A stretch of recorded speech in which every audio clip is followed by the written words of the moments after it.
Olá, tudo bem? Seja muito bem-vindo a mais um vídeo aqui da Escola de Impressão 3D.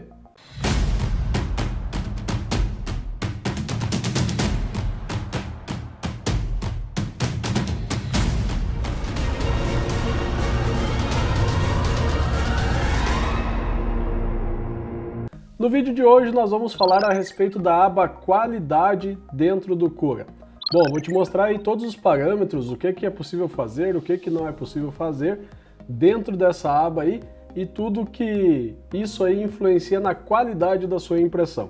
Então vamos lá que eu vou te mostrar aqui dentro do Cura como fazer isso. Bom, para acessar a aba Qualidade aqui, se nós estivermos no modo padrão dele, basta nós clicarmos aqui ó, nesse lápis aqui que tem no canto e aí nós vamos ter acesso aqui à aba Qualidade. Normalmente ela vai estar assim e normalmente ela vai estar assim, ó, se ela estiver no modo básico, tá? Vai estar faltando algumas coisas aqui e aqui está a aba de qualidade que vai estar dessa forma. Então, para ter acesso aqui a todas as ferramentas da aba Qualidade, basta nós clicarmos nessa engrenagemzinha aqui também. Ela vai abrir essa setagem de visibilidade aqui, né, no caso, e eu posso pegar e habilitar aqui ó, uma por uma o que eu quero, ou eu posso simplesmente dar um check all aqui para ele habilitar tudo que é ferramenta que tem direito. Isso nós já vimos na última aula e você já sabe como funciona, mas só para dar uma relembrada. Outra coisa muito importante, ao lado de cada um dos itens aqui ó, que eu posso configurar, se eu parar com o mouse aqui em cima, ele vai me dar aqui o que é cada item e o que esse item afeta e pelo que ele é afetado. Bom, falado isso, que você já sabe também, que você viu das aulas anteriores, agora nós vamos ver aqui a respeito dessa aba Qualidade. No primeiro quadro, aqui no primeiro campo, eu tenho a altura de camada, então essa aqui é a altura geral de camada da minha peça. Se eu quero fazer ela com 0,2, com 0,15, com 0,25, eu vou colocar aqui. Aqui ó, eu tenho um campo específico para a altura da primeira camada. Eu normalmente quando coloco 0,2 aqui, 0,2 na altura da peça, eu gosto de trabalhar a primeira camada com 0,3. Dessa maneira aí a primeira camada vai ficar um pouquinho mais grossa, eu consigo inclusive dar uma prensadinha nela com o Baby Stepping para ela ter mais aderência na mesa e para evitar descolamento da peça. Mas isso vai de cada um.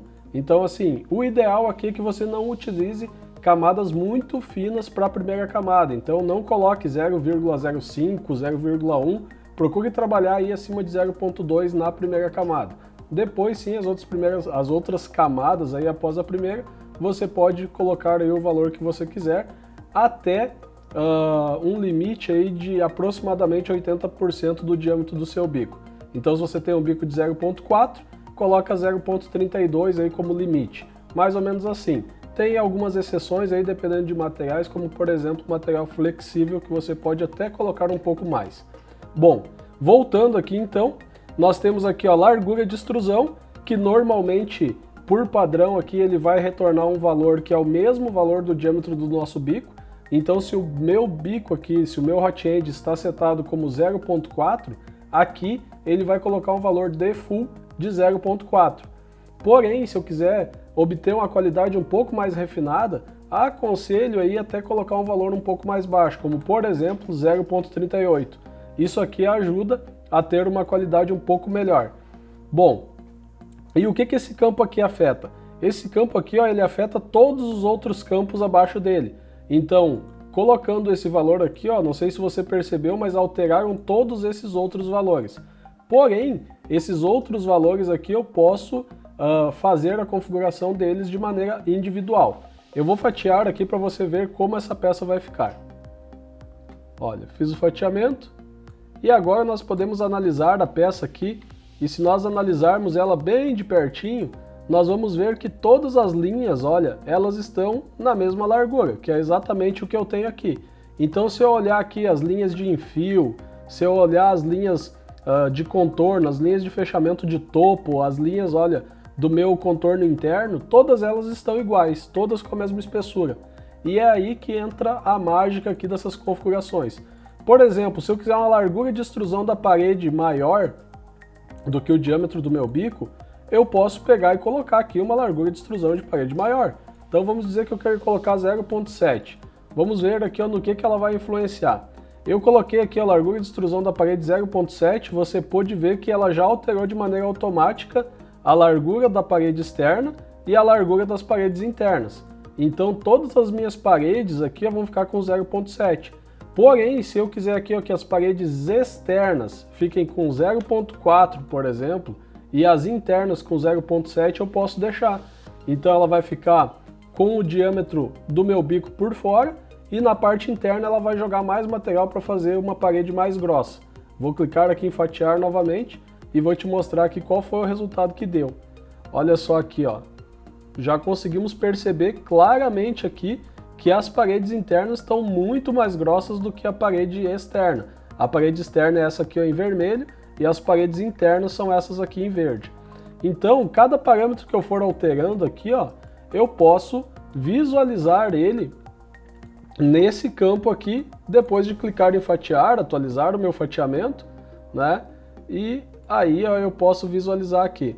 Ah, não gostei aqui, quero voltar, basta clicar nessa flechinha aqui, ó, que ele vai voltar aos valores originais, tá?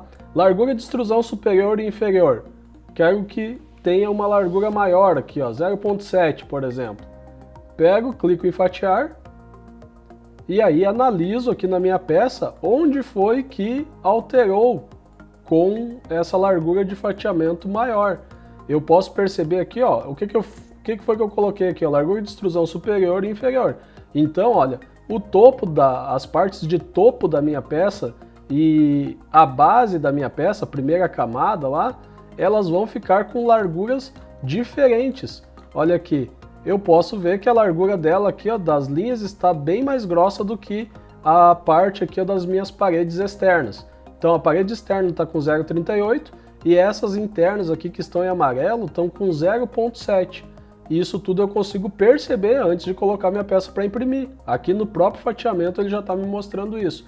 Então muitas vezes o pessoal quer simplesmente colocar os parâmetros aqui, fatiar e pôr para imprimir para depois ver o resultado. Não! O próprio software de fatiamento, seja ele o Cura, seja ele o Simplify ou qualquer um outro, já vai nos dar esses parâmetros aqui dentro do próprio software, então nós podemos analisar isso.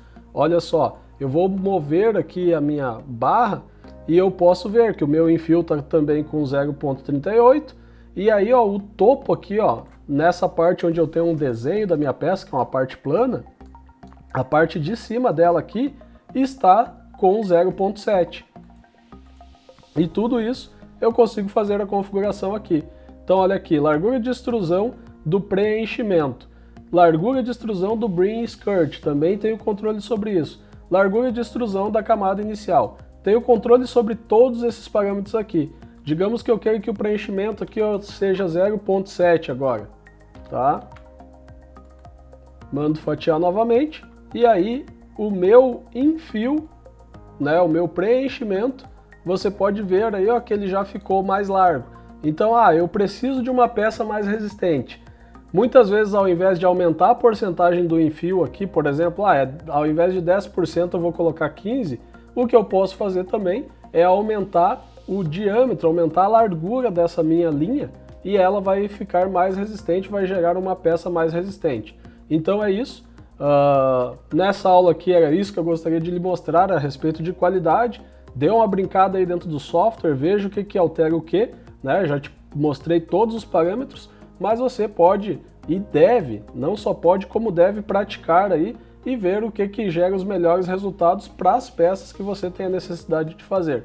Então lembre-se que o Cura nada mais é do que uma ferramenta e é você que comanda essa ferramenta, então você tem que saber aí todos os parâmetros para tirar os melhores resultados aí para o seu dia a dia.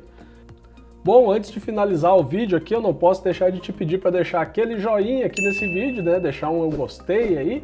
Se você ainda não é inscrito no canal, inscreva-se e não deixe de apertar nas notificações, porque só assim você será avisado aí pelo YouTube a respeito dos nossos vídeos.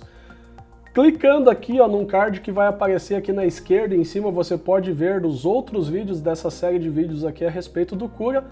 E é isso, nesse vídeo aqui de hoje, é isso que eu gostaria de passar para você e eu lhe vejo aí no nosso próximo vídeo. Valeu, grande abraço e até mais!